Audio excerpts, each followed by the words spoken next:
Hey everyone, welcome to 5 Minute Fridays, where we take 5 minutes to close out our week in the Word of God.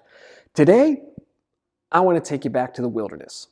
I want to take you back to the Old Testament journey that Israel took from Egypt to the Promised Land.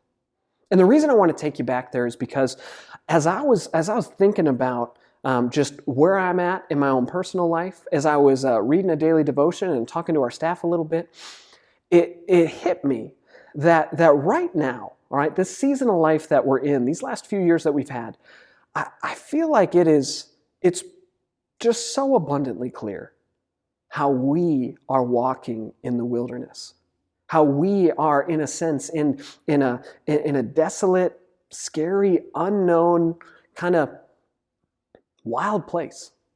You know, you got political division all over the place. You got social justice issues that create more and more tension as we bring them up, deal with them, and people fight back or fight forward or whatever it is. You know, we got COVID. There's so much going on right here, right now, that seems to be creating a sense of fear, a sense of unknown, a sense of being lost and disoriented in this life. And as I was thinking about that, I couldn't help but be brought back to the story of Israel. Because the story of Israel, especially the book of Exodus, is such a perfect example of our own lives. You know, you think about it, what did Israel do? Well, they had just left Egypt. Okay, they've been brought up out of Egypt by God as being led through Moses. And they descend down into the Red Sea, and then they rise up and they're traveling around in the wilderness. And there's absolutely no reason that it should have taken them 40 years to get from Egypt to the Promised Land. All right, if you look at a map, they're not very far apart, and yet it did. And the reason being is because God continued to lead his people in a way that they didn't understand. They didn't know exactly where they were headed. They didn't know exactly what to expect. All they knew is that God was with them, and he was leading them forward. And how he led them is where I want to pull us back to today, and that is shared with us in Exodus chapter 13, verses 21 and 22. By day, the Lord went ahead of them in a pillar of cloud to guide them on their way, and by night in a pillar of fire to give them light, so that they could travel by day or night. Neither the pillar of cloud by day nor the pillar of fire by night left its place in front of the people. And the reason I share that with you today is because as we are entering into this life, as we are continuing to live in this life, y'all, we can feel lost so easily. There's so much in this world that's trying to disorient us, to distract us, to take our focus off of what God has planned for us, and to make us feel directionless. And yet, in the same way that God presented himself before Israel in a very visible and tangible way, Jesus has promised us that same thing.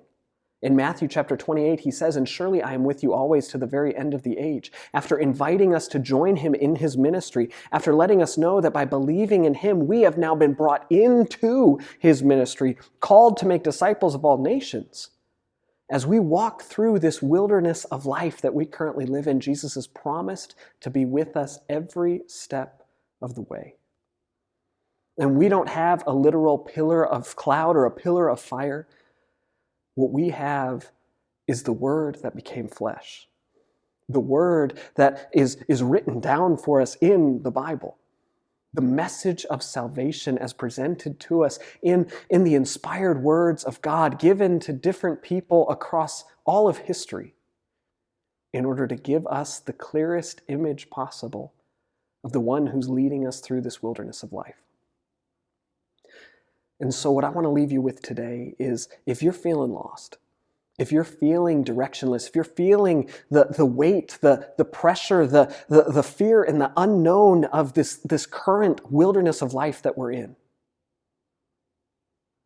look for the presence of God as given to you in his word. Spend time reading the word of God. Spend time praying through the words that he's given to you. Spend time talking about the word with others. And allow God's presence to overtake you. Allow God's presence to fill you, and allow God's presence to lead you to where he has planned for you to go next.